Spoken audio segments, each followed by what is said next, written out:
Welcome to Ashwini ಕನಸು blog. ಎಲ್ಲ ಹೇಗಿದ್ದೀರಾ? ಚೆನ್ನಾಗಿದ್ದೀರಾ ಅಂತ ಭಾವಿಸ್ತಾ ಇವತ್ತಿನ ಒಂದು ವಿಡಿಯೋ ಸ್ಟಾರ್ಟ್ ಮಾಡ್ತೀನಿ ಫ್ರೆಂಡ್ಸ್. ಇವತ್ತಿನ ವಿಡಿಯೋದಲ್ಲಿ ಬಂದು ಏನಪ್ಪ ಅಂದರೆ ನಗು ಮುಖದ ಒಡತಿ ಹೆಣ್ಣು.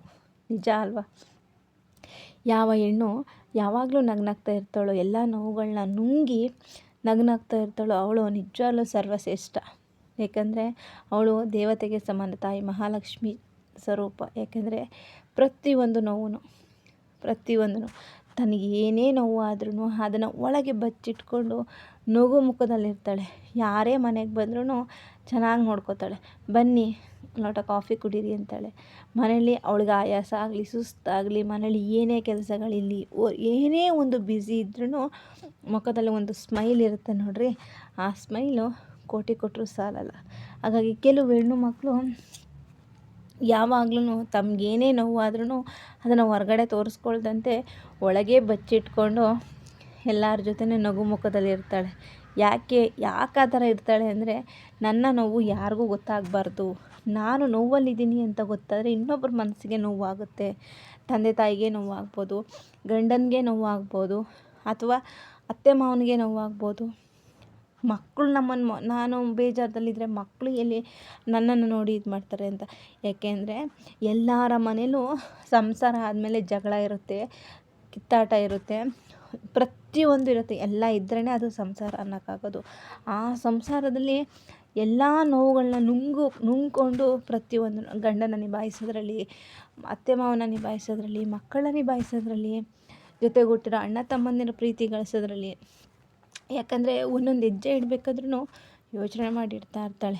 ಯಾಕಂದರೆ ನಾನು ಎಲ್ಲಿ ಆದಿ ತಪ್ಪೋದ್ರೆ ನನ್ನ ಒಂದು ಸಂಸಾರ ಬಿರುಕಾಗುತ್ತೋ, ನಾನು ಎಲ್ಲಿ ಆದಿ ತಪ್ಪಿಡ್ತೀನೋ, ಅಂದರೆ ಎಲ್ಲಿ ಒಬ್ಬರು ನನ್ನ ಬಗ್ಗೆ ಮಾತಾಡೋಂಗೆ ಆಗ್ಬಿಡುತ್ತೋ ಅಂತ ಎಲ್ಲನೂ ಯೋಚನೆ ಮಾಡಿ ಎಲ್ಲ ಒಂದು ಕಷ್ಟಗಳನ್ನು ನುಂಗ್ಕೊಂಡು ನಗು ಮುಖದಲ್ಲಿರ್ತಾಳೆ.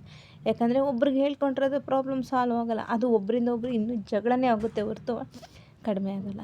ಹಾಗೆ ಗಂಡ ಹೆಂಡ್ತಿ ಜಗಳ ಆದ್ರೂ ಅವಳು ಅದನ್ನು ತಲೆಗೆ ಹಾಕ್ಕೊಳ್ದಂತೆ ರಾತ್ರಿ ಜಗಳ ಆಡಿದ್ರು ಬೆಳಗ್ಗೆ ಎದ್ದು ಗಂಡನಿಗೆ ಒಂದು ಲೋಟ ಕಾಫಿ ಕೊಡ್ತಾಳೆ ನೋಡ್ರಿ. ಅದನ್ನು ಆ ಸೈಡ್ಗೆ ಇಟ್ಟುಬಿಟ್ಟು ರಾತ್ರಿ ಜಗಳ ರಾತ್ರಿಗೆ ಅಂದ್ಬಿಟ್ಟು ಆ ಮನೆ ಯಾವಾಗಲೂ ಸ್ವರ್ಗದಂಗೆ ಇರುತ್ತೆ. ಆ ಮನೆ ಯಾವಾಗ್ಲೂ ಸುಖ ಶಾಂತಿಯಿಂದ ಇರುತ್ತೆ. ಯಾಕಂದರೆ ಹೆಣ್ಣು ಒಲಿದ್ರೂ ಮಾರಿನೇ, ಮುನಿದ್ರೂ ಮಾನಿರೇ ಆಯಿತಾ. ಹಾಗೆ ಹೆಣ್ಣು ಹೇಗೆ ಬೇಕಾದರೂ ಆಗ್ಬೋದು. ಯಾಕಂದರೆ ಅವಳಲ್ಲಿ ಎಲ್ಲನೂ ಇದೆ.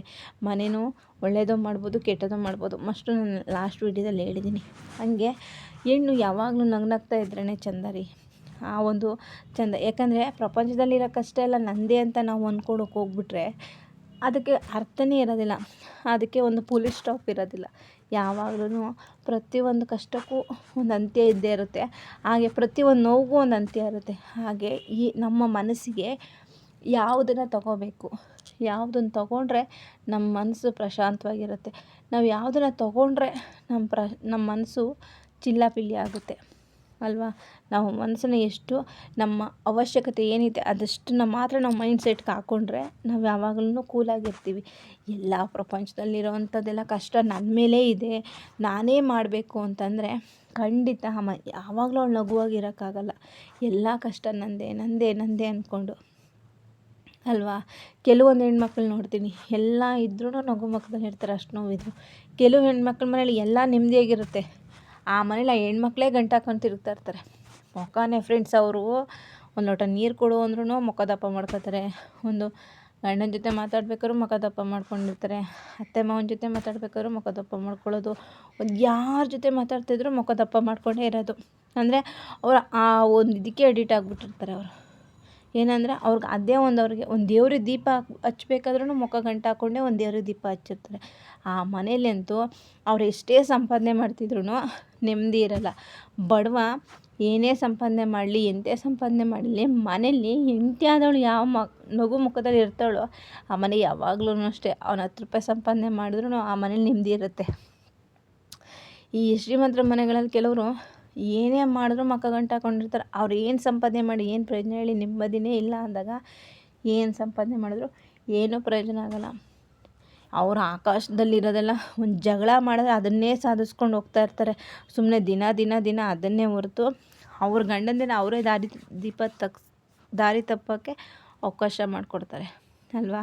ಹಾಗಾಗಿ ಆ ಮನೆಯಲ್ಲಿ ದಿನನಿತ್ಯ ಜಗಳ, ಬೆಳಗ್ಗೆ ಸಂಜೆ ಸಾಯಂಕಾಲ ಮಧ್ಯಾಹ್ನ 3 ಹೊತ್ತು ಜಗಳನೇ ಅನ್ನೋದೇ ಇರುತ್ತೆ ಅವ್ರ ಮನೆಯೊಳಗೆ. ಯಾವ ಹೆಣ್ಣು ಎಲ್ಲನೂ ಅರ್ಥಕೊಂಡು ಜೀವನ ಇಷ್ಟೇ ಅಂತ ಯಾವಾಗ ಅರ್ಥ ಮಾಡ್ಕೋತಾರೋ, ಇದು ನಂದು, ಇದು ನನ್ನ ಮನೆ, ಇದು ನನ್ನ ಸಂಸಾರ, ನಾನು ಚೆನ್ನಾಗಿದ್ದರೆ ಇದೆಲ್ಲ ನನ್ನ ಸುತ್ತಲಿರೋದೆಲ್ಲ ಚೆನ್ನಾಗಿರುತ್ತೆ, ನಾನು ನೆಮ್ಮದಿಯಾಗಿದ್ದರೆ ನನ್ನ ಸುತ್ತಲಿರೋ ವಾತಾವರಣ ಚೆನ್ನಾಗಿರುತ್ತೆ ಅನ್ನೋದು ಬೇಕು. ಆಮೇಲೆ ನಮ್ಮ ತಲೆಗೆ ಯಾವ ವಿಷಯಗಳನ್ನ ತೊಗೋಬೇಕು ಅಷ್ಟು ಮಾತ್ರ ತೊಗೋಬೇಕು. ಹಾಗೆ ನಮ್ಮ ಮನಸ್ಸಿಗೆ ಯಾವ ವಿಷಯಗಳನ್ನೋ ಒಳ್ಳೇದು ಅನಿಸ್ತದೋ ಅಷ್ಟು ಮಾತ್ರ ನಾವು ತೊಗೋಬೇಕು. ಆದಷ್ಟು ತೊಗೊಂಡ್ರೆ ಖಂಡಿತ ನಮ್ಗೆ ಒಳ್ಳೇದಾಗುತ್ತೆ. ಅದು ಬಿಟ್ಟು ಊರಲ್ಲಿರೋ ಕಷ್ಟ ಎಲ್ಲ ನಂದೇ, ಊರಲ್ಲಿರೋರ್ದೆಲ್ಲ ಅಂತ ಆಮೇಲೆ ಇವ್ರ ಮಾತುಗಳನ್ನ ಕೇಳುವಂಥದ್ದು, ಟೆನ್ಷನ್ ತೊಗೊಳ್ಳುವಂಥದ್ದು, ಇದನ್ನೆಲ್ಲ ಮಾಡೋದನ್ನ ಬಿಟ್ಟು ಯಾವಾಗಲೂ ಮನಸ್ಸಿಗೆ ಏನು ತೊಗೊಂಡು ಪ್ರಶಾಂತವಾಗಿರಿ. ಆವಾಗ ನಿಮ್ಮ ಮುಖದಲ್ಲಿ ನಗು ಯಾವಾಗಲೂ ಸದಾ ಇರುತ್ತೆ. ಈ ವಿಡಿಯೋ ಇಷ್ಟ ಆದರೆ ಲೈಕ್ ಮಾಡಿ.